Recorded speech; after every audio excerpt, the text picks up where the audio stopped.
never expected a dusty antique journal to change my life. But there I was at Morrison's flea market on that blazing April morning, locked in a bidding war with the most stunning woman I'd ever seen. 200, I called out, my voice steady despite my racing heart. The leather-bound journal contained pressed flowers that looked exactly like my grandmother's collection. I needed it.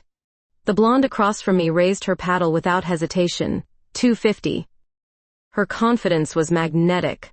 Blue eyes met mine with playful challenge, and I noticed the way her fitted jeans hugged her athletic frame. She couldn't be older than 30, while I was pushing 45 with graying temples I'd stopped coloring months ago.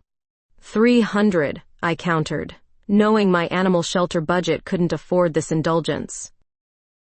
She smiled then, a slow curve of lips that made my stomach flutter in ways I hadn't felt since college. You really want this thing, don't you? Before I could respond, Marcus Howard's gavel came down. Sold to the lady in blue for $300. That was me. I'd won, but somehow felt like I'd lost something more important. As I paid Marcus, the blonde approached. Penelope Brooks, she said, extending her hand. Her grip was firm, calloused from physical work. Chloe Williams. Her touch lingered longer than necessary. Coffee? She asked. I'd love to hear why that journal was worth a bidding war. 20 minutes later, we sat in Scottsdale Brew, the journal between us like a peace offering. Penelope's enthusiasm was infectious as she explained her research into vintage stunt equipment for an upcoming film. I'm a stunt woman, she said, eyes lighting up. The journal belonged to a 1940s circus performer. Look at these entries. She opened to a page filled with sketches of acrobatic poses. Her fingers traced the delicate drawings, and I found myself studying the graceful movement of her hands instead of the page. My grandmother pressed flowers, I admitted. She kept journals just like this one. I thought maybe your grandmother was more adventurous than you knew? Penelope's voice was soft, understanding. Something shifted in the air between us. This stranger seemed to see through my carefully constructed life as Animal Protection Society president, past the conservative suits and measured responses to board meetings. Want to see something? Penelope asked, standing suddenly. Before I could answer, she executed a perfect cartwheel right there on the coffee shop patio. Other customers stared, but she landed gracefully, grinning at my shocked expression. Life's too short for always playing it safe, Chloe. The way she said my name sent heat coursing through me. I was 45 years old, recently divorced, and running a struggling animal shelter. The last thing I needed was complications. But watching Penelope brush dust from her palms, her blonde hair catching the desert sun, I realized complications might be exactly what I needed. The journal, I said suddenly. Keep it. Her eyes widened. Are you serious? Your circus performer deserves to have her story told. Penelope's smile was radiant. Thank you. This means everything. As she tucked the journal into her messenger bag, I felt something awakening in my chest. Something dangerous and wonderful that I'd buried under years of responsibility and failed relationships. Will I see you again? She asked. Scottsdale's smaller than you think, I replied, hoping it was true. 3 blocks from the coffee shop, I realized I'd given away my grandmother's memory to a beautiful stranger whose last name I barely knew, but for the first time in months I was smiling. 3 weeks passed without a word from Penelope Brooks. I told myself I wasn't disappointed, but every morning I caught myself scanning the coffee shop crowd for blonde hair and blue eyes. Then she appeared at my shelter's volunteer orientation like an answered prayer I hadn't dared make. I need community service hours, she announced, clipboard in hand, and that same devastating smile. Thought I'd help with the animals? Cora, my business partner, raised an eyebrow. Court-ordered? Life-ordered, Penelope replied, her gaze finding mine across the room. My heart hammered against my ribs. She'd sought me out. The realization sent warmth flooding through me that had nothing to do with the Arizona heat. We're building new dog runs today, I managed, trying to sound professional. Hard physical work. Penelope's laugh was rich and bright. Perfect. Working beside her proved to be sweet torture. She moved with fluid grace, hauling lumber and driving screws with practiced efficiency. Her tank top revealed toned shoulders that flexed as she worked, and I found myself stealing glances when she wasn't looking. You're good at this, I said, handing her another board. I build my own stunts sometimes. She paused, wiping sweat from her forehead. Plus, I like working with my hands. The way she said it made my cheeks burn. I focused on measuring fence posts, but her presence was magnetic. When she knelt beside me to steady a board, her knee brushed mine, and every nerve in my body came alive. The animals seem to love you, I observed, watching her gentle interaction with Bruno, our one-eyed German shepherd. They don't judge, she said softly. Just accept what you give them. Something vulnerable flickered in her voice. I wanted to ask more, but volunteers surrounded us, and the moment passed. By afternoon, dark clouds gathered overhead. The first drops fell as we secured our tools, but the sky opened up before we reached the shelter building. Rain pounded the desert in sheets, turning dust to mud in seconds. Supply shed, I shouted over the thunder, grabbing Penelope's hand. We stumbled through the downpour, laughing and soaked to the skin. The shed was cramped, filled with feed bags and medical supplies. Lightning flashed, illuminating Penelope's face inches from mine. So much for staying dry, she whispered. In the close confines, I became acutely aware of everything about her. The scent of rain in her hair, the rise and fall of her chest, the way droplets clung to her eyelashes. Tell me something real, she said suddenly. What? Not the polished board meeting version, something real about Chloe Williams. Thunder rolled overhead as I considered her request. I'm scared, I admitted. The shelter's barely breaking even. The city wants us gone.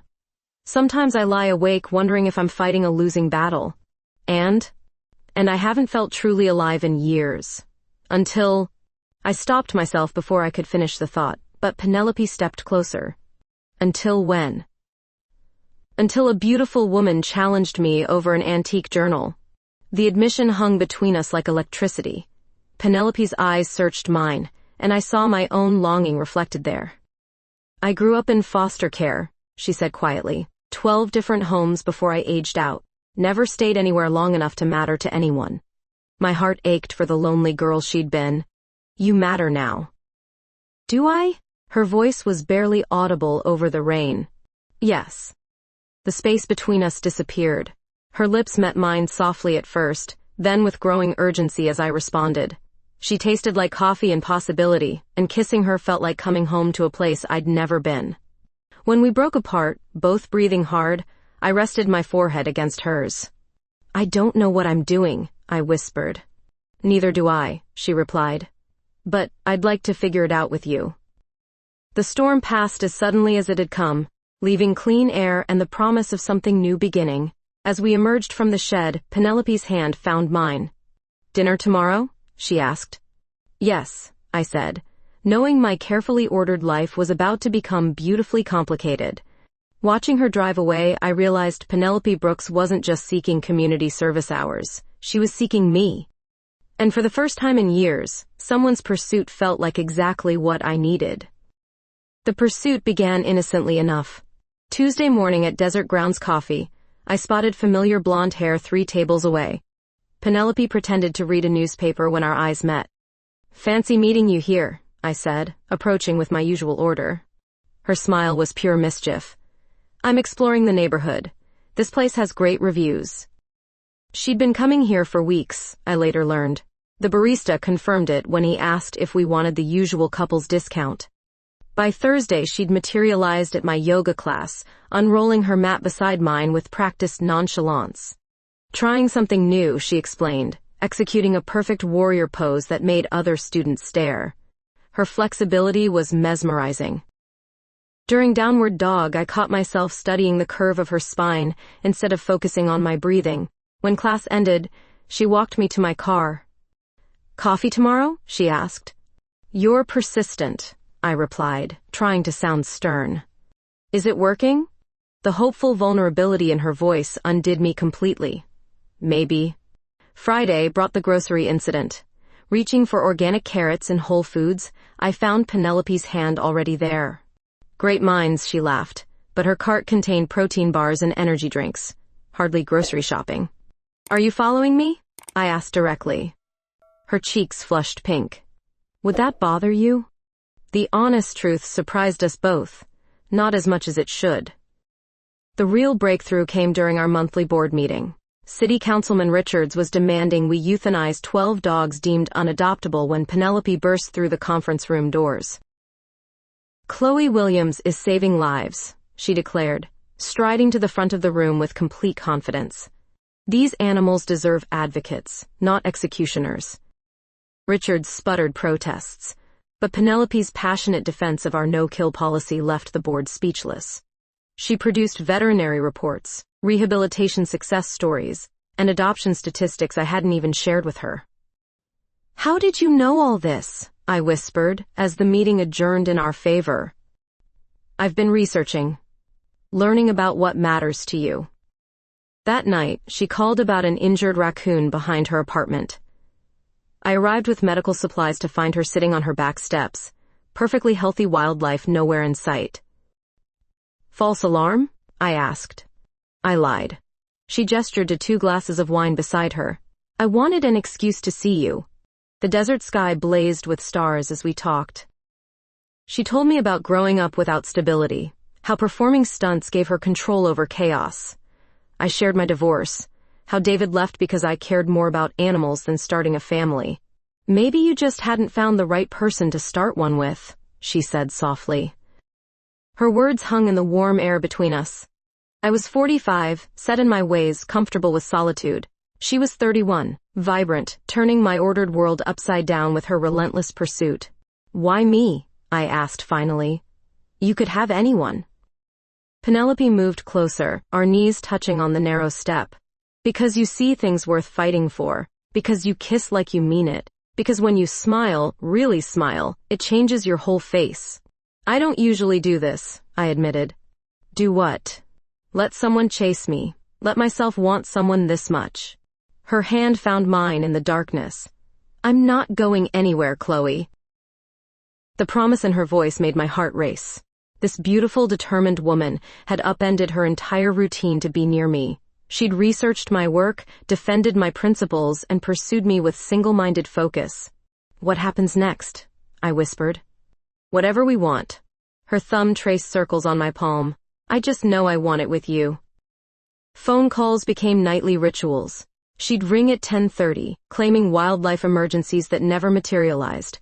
We'd talk until midnight about everything and nothing, her voice becoming as essential as breathing. "You realize this is transparent," I told her during one call. "Completely. Is it working?" "Too well." Her laughter was infectious. "Good. I plan to keep trying until you're mine." The certainty in her voice sent shivers through me. Penelope Brooks had decided she wanted me, and her pursuit was relentless, charming, and completely irresistible. Lying in bed after our calls, I admitted the truth to myself. I was falling for her persistence, her passion, and the way she made me feel worthy of being pursued. After years of being taken for granted, Penelope's focused attention was intoxicating. I was being hunted by someone who saw me as prey worth catching, and I no longer wanted to run. The invitation to the Desert Wildlife Foundation Gala felt like crossing a threshold I couldn't uncross. 2 weeks of Penelope's relentless pursuit had worn down my defenses, and I found myself wanting her company more than solitude. "I need a date," I told her during one of our evening calls. "Black-tie charity event, stuffy donors, and political small talk." "Are you asking me?" The hope in her voice made my chest flutter. "I'm warning you. 3 hours of handshaking and speeches about conservation funding. I'll pick you up at 7. When my doorbell rang Saturday night, I wasn't prepared for the vision waiting on my doorstep. Penelope stood transformed in a midnight blue gown that hugged her curves perfectly. Her blonde hair swept into an elegant updo that exposed the graceful line of her neck. "Damn," I breathed, forgetting every coherent thought. Her eyes swept over my burgundy dress with obvious appreciation. "We clean up well." The hotel ballroom buzzed with Scottsdale's elite, but I barely noticed anyone except my stunning companion. Penelope moved through the crowd with surprising grace, charming donors and asking intelligent questions about wildlife rehabilitation. "You're full of surprises," I murmured as she expertly deflected Councilman Richards' inappropriate advances. "I research everything that matters to you," she replied, her hand finding mine. The simple contact sent heat racing up my arm. All evening she'd been touching me casually but deliberately, a palm on my lower back during conversations, fingers brushing mine when reaching for champagne, her knee pressing against mine during dinner. "Dance with me," she whispered as the band began a slow jazz number. The terrace overlooked the desert, strings of lights twinkling like stars above us. In Penelope's arms, I felt feminine and desired in ways I'd forgotten existed. She led confidently, one hand on my waist, the other cradling mine against her chest. "Thank you," I said softly. "For what?" "Making me feel beautiful. It's been a long time." Her eyes searched mine in the dim light. "You are beautiful, Chloe. Inside and out." The sincerity in her voice undid me. "This is happening fast." "I know." She pulled me closer, our bodies moving in perfect rhythm. "Does that scare you?" "Terrifies me," I admitted. "I don't do relationships well. I'm absorbed in my work, set in my routines, complicated. I like complicated." Her lips brushed my ear as she spoke. "And I want to know all your routines." When she pulled back to meet my gaze, something shifted between us. The careful distance I'd maintained crumbled under the weight of her attention. "I want you," she whispered against my lips before kissing me deeply. This wasn't the gentle kiss from the supply shed. This was heat and promise and months of denied attraction pouring out under the desert stars. Her tongue teased mine as our bodies pressed together, and I forgot we were at a public event. "Take me home," I breathed against her mouth. The drive to my house passed in charged silence, her hand resting on my thigh while I struggled to focus on the road. Inside my front door, she pressed me against the wall, mouth finding mine with desperate hunger. "Are you sure?" she asked, pulling back to search my face. "I've never been more sure of anything." What followed exceeded every fantasy I'd harbored since our first meeting. Penelope's touch was reverent and sure, exploring my body with the same focused intensity she brought to everything else. She made me feel cherished and desired, taking her time to learn what made me gasp and tremble. When she finally claimed me completely, I surrendered to sensations I hadn't experienced in years, crying out her name as waves of pleasure crashed over me. Afterwards, wrapped in her arms, I traced patterns on her skin, while she whispered sweet words against my hair. Dawn found us tangled in my sheets, her head on my shoulder while I played with strands of her hair. "No regrets?" she asked quietly. "None." I pressed a kiss to her forehead. "You?" "Only that it took us this long." Her smile was radiant in the morning light, and I realized Penelope Brooks hadn't just pursued me. She'd captured me completely. The careful walls I'd built around my heart had crumbled under her patient siege, and I was helpless to rebuild them. "What happens now?" I asked. "Now you're mine," she said simply, trailing kisses down my neck. "And I'm yours." The possessive certainty in her voice should have alarmed me. Instead, it felt like coming home. 3 blissful months passed before Marcus Howard destroyed everything we'd built together. Investment opportunity of a lifetime. He'd pitched over dinner at his warehouse showroom, surrounded by gleaming restored antiques. Vintage furniture restoration is booming. Hollywood set designers pay premium prices. Penelope squeezed my hand under the table. "It sounds perfect for us." We'd been talking about combining resources, maybe buying a house together. The shelter was thriving with her volunteer work bringing in donations, and her stunt career was taking off after landing a recurring role on a cable action series. "Guaranteed 12% returns quarterly," Marcus continued, his practice charm working overtime. "I've got connections throughout California and Nevada." The portfolio he showed us gleamed with photos of restored pieces and glowing testimonials. Against my better judgment, we signed papers transferring our combined life savings into Marcus Howard Antique Restorations LLC. $60,000, everything we'd worked for. The checks stopped coming after 6 weeks. Phone calls went unanswered.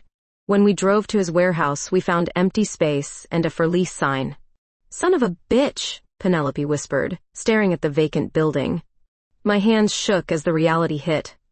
The shelter's operating account was empty. My mortgage was 3 months behind. Penelope's lease expired in 2 weeks with no renewal possible. "I'm so sorry," I said, tears streaming down my face. This is my fault. I should have researched him better. Hey. She gathered me into her arms right there in the parking lot. We're in this together. But together meant sharing a nightmare. The foreclosure notice arrived on a Tuesday. By Friday, we were loading our belongings into a cramped studio apartment above a laundromat, the only place we could afford with damaged credit. From penthouse to poorhouse, Penelope joked grimly, stacking boxes in the tiny space. The stress tested every aspect of our relationship. I blamed myself obsessively, replaying the warning signs I'd ignored. Marcus had been too smooth, too eager. My inexperience with investments had cost us everything.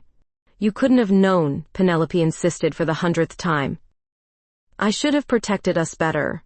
Stop it, Chloe. Her patience was wearing thin. Beating yourself up won't get our money back. The shelter faced closure within weeks. Board members demanded answers I didn't have while creditors circled like vultures. Everything I'd worked for was crumbling. Worse, Penelope was considering desperate measures. Death-defying stunts pay triple rate, she explained, scrolling through job listings on her laptop. Car crashes, building falls, fire sequences. Absolutely not. Fear made my voice sharp. Those stunts could kill you. We need money, Chloe. Fast money. Not at the cost of your life. Our arguments grew heated, fueled by desperation and sleepless nights. The woman who'd pursued me with patient determination was talking about risking everything in pursuit of quick cash. You don't understand, she snapped during one fight. I've been broke before. I know how to survive. This isn't surviving. It's self-destruction. And what's your solution? Let everything fall apart while you wallow in guilt? Her words stung because they held truth. I was paralyzed by self-blame while she was ready to take dangerous action. Our different coping mechanisms were driving us apart when we needed each other most. The breaking point came when I found her researching motorcycle jump specifications for a commercial that had already injured 2 stunt performers. Please don't do this, I begged. I have to. We have to. No, you want to. There's a difference.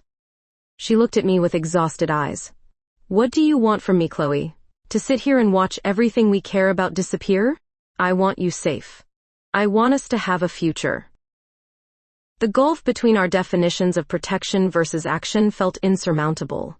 But that night, lying in our narrow bed above the laundromat's humming machines, Penelope reached for me in the darkness. I'm scared too, she whispered against my shoulder. I know. But I won't let this beat us. I won't let Marcus Howard destroy what we have. Her determination was both terrifying and inspiring. As her hands found me in the darkness, we made love with desperate intensity, clinging to each other like survivors of a shipwreck. The physical connection reminded us that losing money couldn't destroy what mattered most. We'll figure this out, she promised afterward. Together, I agreed. But lying awake while she slept, I wondered if love would be enough to overcome the financial disaster that threatened everything we'd built. Salvation came from an unexpected source, Penelope's stunt coordinator, Jake Martinez. Marcus Howard, he said when we described our situation. That bastard hit 3 of my crew last year. Same story, different victims. We met Jake at a downtown diner, our faces grim as he spread police reports across the sticky table. Phoenix, Tucson, now Scottsdale. He's running a circuit, Jake explained. But here's the thing, he can't resist the big scores. Vegas auction houses are his weakness. What do you mean? I asked, studying the pattern of complaints across Arizona. He fences stolen antiques through high-end auction houses. That vintage stuff he showed you? Half of it was probably hot. Penelope leaned forward intently. So we find him in Vegas? We find him, we build a case, and we get your money back. Jake's expression was serious, but it won't be easy. Marcus has connections, lawyers, and a head start. The next week blurred together as we planned our approach. Penelope's network of stunt performers proved invaluable.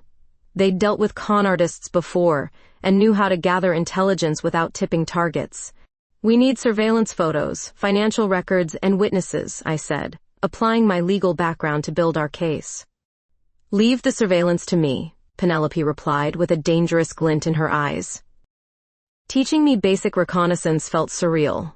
Penelope showed me how to blend into crowds, use reflective surfaces to watch targets, and document evidence without being noticed. Think of it as method acting, she explained as we practiced in shopping malls. You're playing someone who belongs here. Her professional expertise fascinated me. Behind the charming pursuit and passionate lovemaking was a woman with genuine skills, someone who calculated risks for a living. You're enjoying this, I observed during one training session. I'm good at it, she corrected, and I like using my skills to help people I care about. The way she said people I care about made my heart skip. Even amid our financial crisis, Penelope's focus remained on us, on fighting for our future together. Our partnership deepened as we worked toward a common goal. Late nights researching auction houses and legal precedents were punctuated by stolen kisses and whispered encouragements. The stress that had nearly broken us was forging us into something stronger. I was wrong, I admitted one evening, as we reviewed Jake's latest intelligence reports about the dangerous stunts. I thought you were being reckless, but you were being strategic. And I was wrong about you wallowing in guilt, she replied. You were processing, planning. We just needed to sync up our approaches. The breakthrough came when Jake's contact spotted Marcus at Bellagio's exclusive antique auction preview. Photos showed him schmoozing with dealers, our stolen money financing his fraudulent operation. Tomorrow night, Jake confirmed, he'll be there for the main auction. That evening, we made love with renewed passion, celebrating our partnership and the hope of justice. Penelope's hands explored my body with familiar expertise while I lost myself in the connection we'd fought to preserve. Our physical intimacy had become more than desire, it was communication, comfort, and confirmation that we belonged together. When she brought me to shuddering completion, I understood that whatever happened in Vegas, we'd already won the most important battle by choosing to fight together rather than apart. Whatever happens tomorrow, she whispered against my neck, we face it together. Together, I agreed, pulling her closer. But as we finalized our plans, I couldn't shake the feeling that confronting Marcus would test us in ways we hadn't anticipated.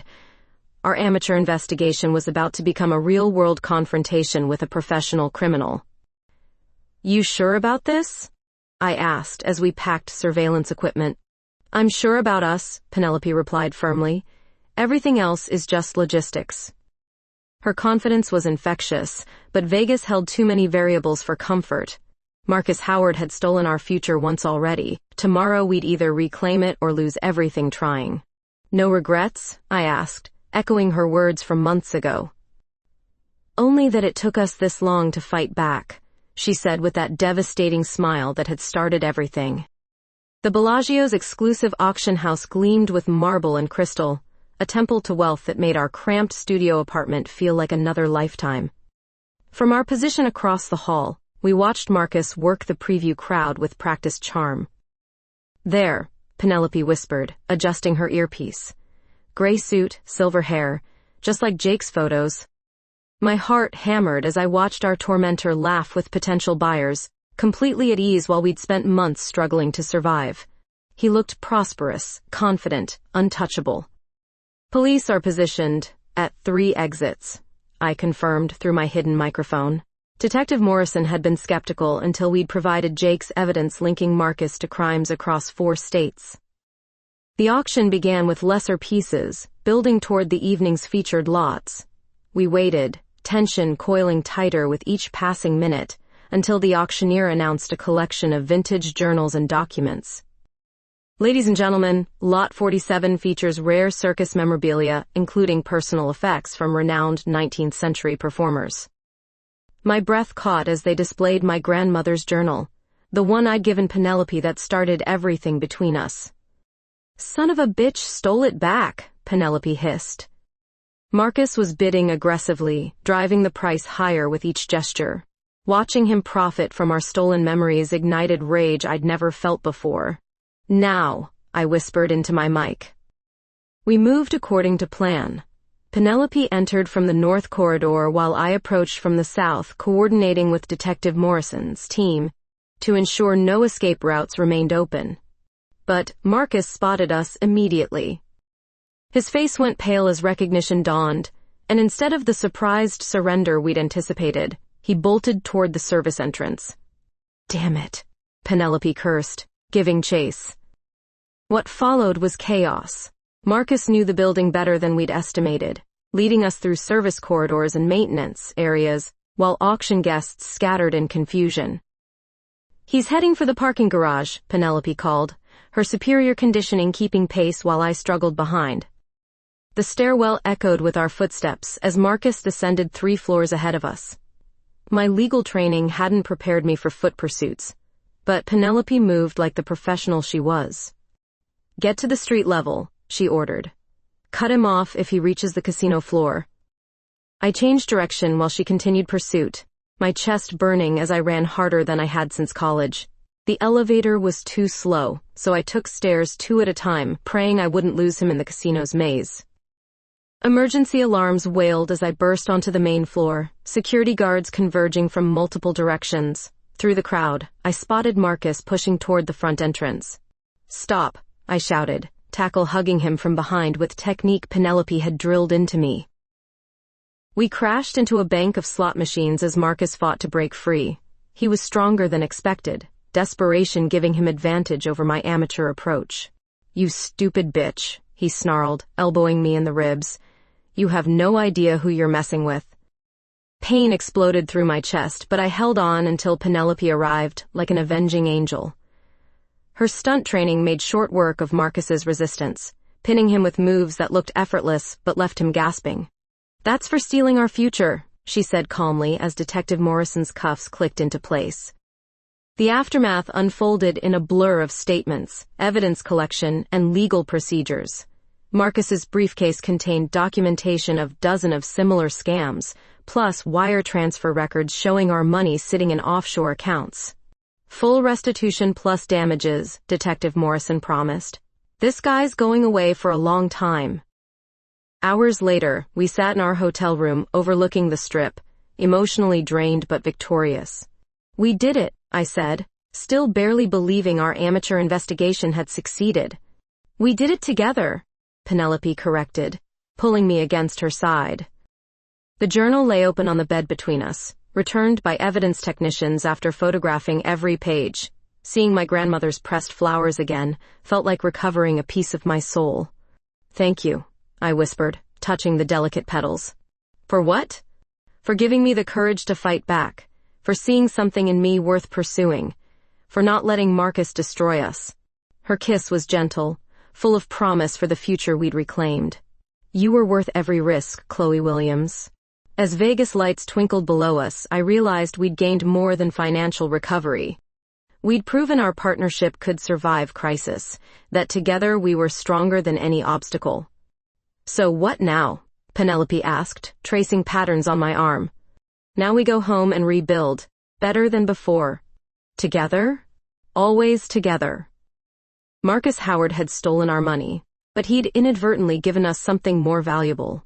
Absolute certainty that we belonged together, that our love could withstand any challenge thrown our way. Returning to Scottsdale felt like emerging from a nightmare into bright daylight. The recovered funds sat safely in our account, twice what Marcus had stolen thanks to asset seizures and penalties. But more importantly, we'd proven something to ourselves about who we were together. 68,000, Penelope marveled, staring at the bank statement, plus the restitution fund. Enough to save the shelter and start fresh, I added, still barely believing our good fortune.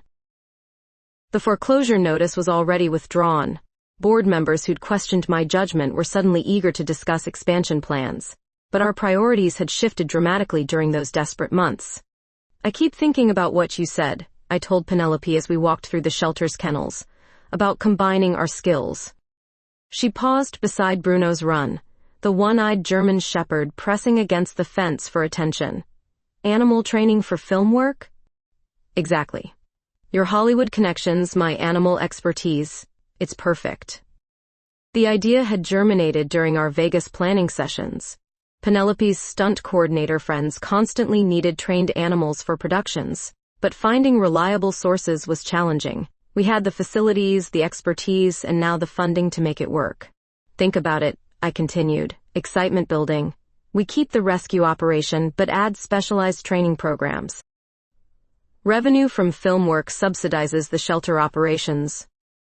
Penelope's eyes lit up with the same intensity I'd seen during our Marcus investigation. I've got 3 coordinators who'd pay premium for properly trained animals. Safe, reliable, well cared for. Within weeks, we were renovating the shelter's back acres into training facilities. Agility courses, controlled environments for filming, specialized housing for animals between projects. Penelope led construction with the same focused determination she'd brought to pursuing me. "You're incredible," I said, watching her direct electricians installing film-quality lighting. "We're incredible," she corrected, pulling me close despite the construction chaos around us. Our partnership had evolved beyond romance into something deeper. We complemented each other perfectly. Her physical skills balancing my administrative knowledge. Her Hollywood connections supporting my animal welfare mission. The first film project arrived 3 months later, a commercial requiring trained dogs for a pet food advertisement. Simple work, but our success led to bigger opportunities. TV shows, independent films, eventually major motion pictures. Sunrise Animal Services, Penelope announced, unveiling our new logo. Professional animal training and rescue operations.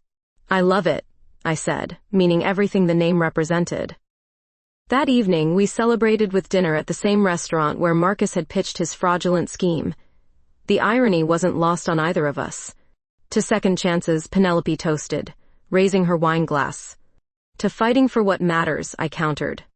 As we clinked glasses, she reached into her jacket pocket with sudden nervousness. "Actually, there's something else I want to fight for," she said quietly. My heart stopped as she produced a simple white gold ring set with a small diamond. "Marry me, Chloe." The restaurant faded around us. Conversations dimmed. Even my own heartbeat seemed to pause as I stared at the ring sparkling in the candlelight. "I know it's fast," she continued, words tumbling out. "I know we've been through hell and back, but losing everything made me realize what I actually need. Not money, not security, not even stability, just you." Tears blurred my vision as she took my hand across the table. "You're brave and brilliant and absolutely worth every risk I've ever taken. Marry me. Build this life with me. Let me spend forever earning the right to be yours." "Yes," I whispered, then louder as joy overwhelmed me. "Yes, absolutely yes." The ring fit perfectly, as if she'd known my size forever. Around us, other diners applauded as she stood to kiss me properly, her relief and happiness radiating through every touch. "I love you," she murmured against my lips. "I love you too." 6 months ago, I'd been a divorced woman, running a struggling shelter, convinced my best years were behind me. Now I was engaged to the most remarkable woman I'd ever met, building a business that combined our passions into something neither of us could have achieved alone. That night, we made love with new intensity, celebrating not just our engagement but everything we'd survived to reach this moment. Our bodies moved together with practiced rhythm, but there was something sacred about it now, a physicality that transcended pleasure into pure connection. Afterward, lying tangled in sheets with desert moonlight streaming through windows, I traced the ring on my finger, while Penelope dozed against my shoulder. "No regrets?" I asked softly. She smiled without opening her eyes. "Only that I didn't propose months ago." "The timing's perfect," I assured her. "Everything that happened led us here. Even Marcus?" "Especially Marcus. He taught us we can survive anything together." As she drifted off to sleep, I marveled at the journey that had brought us to this point. The persistent young woman, who'd pursued me at a flea market, had become my partner, my love, and soon my wife. Tomorrow we'd continue building our shared future, one rescued animal and one film project at a time. 6 months after our engagement, we stood surrounded by rescued dogs and closest friends in the shelter's main courtyard, preparing for a wedding that perfectly reflected who we'd become together. "You sure about this venue?" Cora asked, straightening the white roses we'd woven through the chain-link fencing. "Absolutely," I replied, adjusting Penelope's grandmother's pearl necklace at my throat. This is where our real story began. The ceremony was intimate by choice. Jake Martinez stood as Penelope's best person while Cora served as mine. Detective Morrison had even driven down from Vegas to witness our vows, bringing news that Marcus's conviction had been upheld on appeal. "Nervous?" Penelope asked, appearing beside me in a sleek cream-colored dress that made her look like a movie star. "Never," I said truthfully. You? Her smile was radiant. I've been ready for this since the day I met you. The officiant, a retired judge who volunteered at the shelter, began the simple ceremony as afternoon sunlight painted everything golden. Around us, dogs played in their runs while we exchanged vows we'd written ourselves. Chloe Williams, Penelope said, taking my hands, you taught me that being pursued isn't about the chase. It's about finding someone worth standing still for. You're my anchor, my adventure, and my home all at once. Tears blurred my vision as I responded. Penelope Brooks, you showed me that love requires courage. Courage to be vulnerable, to fight for what matters, and to build something beautiful from nothing. You're my heart's greatest risk and its safest place. The kiss that sealed our marriage tasted like promise and felt like coming home. Our small audience cheered as rescued dogs barked approval from nearby kennels. Mrs. Chloe Brooks Williams had a nice ring to it. The reception continued in the training facility we'd built together. Simple food, heartfelt toasts, and dancing under string lights while animals we'd saved watched from comfortable quarters. To the happy couple, Jake raised his beer, who proved that sometimes the best partnerships come from the most unlikely places. 6 months later, our unconventional business was thriving beyond our wildest projections. Hollywood animal coordinators competed for our services while the rescue operation expanded to accommodate more animals than ever before. Called the director, as 3 of our trained dogs performed perfectly choreographed sequences for a major studio production. From my position behind the cameras, I watched Penelope coordinate with the trainers, her expertise ensuring both safety and spectacular results. She'd become the industry's go-to consultant for complex animal scenes. Cut. Perfect, the director announced. That's a wrap on the dog sequences. Our success had attracted national attention. Magazine articles featured our unique model of combining rescue operations with professional training. We'd proven that business success and animal welfare weren't mutually exclusive. That evening, we stood together in our expanded facilities, watching young puppies play in spacious runs while older dogs rested comfortably in climate-controlled housing. Remember when we thought losing everything was the worst thing that could happen? Penelope asked, her arms sliding around my waist. Best thing, actually, I corrected. It forced us to discover what we were really capable of together. The sunset painted the desert in brilliant oranges and purples as we walked through our domain. Rescued animals enjoying second chances, training facilities that connected Hollywood with meaningful animal welfare, and a partnership that had survived every test thrown our way. I have a confession, Penelope said suddenly. That first day at the flea market, I wasn't researching circus equipment. What? Her smile was mischievous. I was researching you. I'd seen you at the coffee shop for weeks, wanted an excuse to talk to you. Marcus had that journal listed in his auction catalog with family photos inside. I knew it was yours. I stared at her, processing this revelation. You orchestrated our entire meeting? Guilty as charged. That's incredibly manipulative, I said, fighting back laughter. Also incredibly effective. As the implications sank in, I realized the beautiful irony. Marcus's greed had inadvertently brought us together through that journal, then nearly destroyed us, then ultimately made us stronger. Even our origin story was more complex than I'd imagined. Any other secrets I should know about? I asked. Just one. She pulled me closer as stars began appearing overhead. I'm pregnant. The words hung in the desert air between us like magic. After everything we'd been through, after building a life together from nothing, this news felt like the universe's final gift. How? I breathed. Artificial insemination. I wanted to surprise you. Joy exploded through me as I kissed her deeply under the emerging stars. Our shelter full of rescued animals, our thriving business, and now a child on the way. The family I'd thought was impossible at 46 was becoming reality with the woman who'd never stopped fighting for us. I love you, Mrs. Brooks Williams, I whispered against her lips. Forever and always, Mrs. Brooks Williams. Standing together in the place where we'd first kissed during that thunderstorm, surrounded by lives we'd saved and dreams we'd built together, I understood that some love stories don't end. They just keep beginning.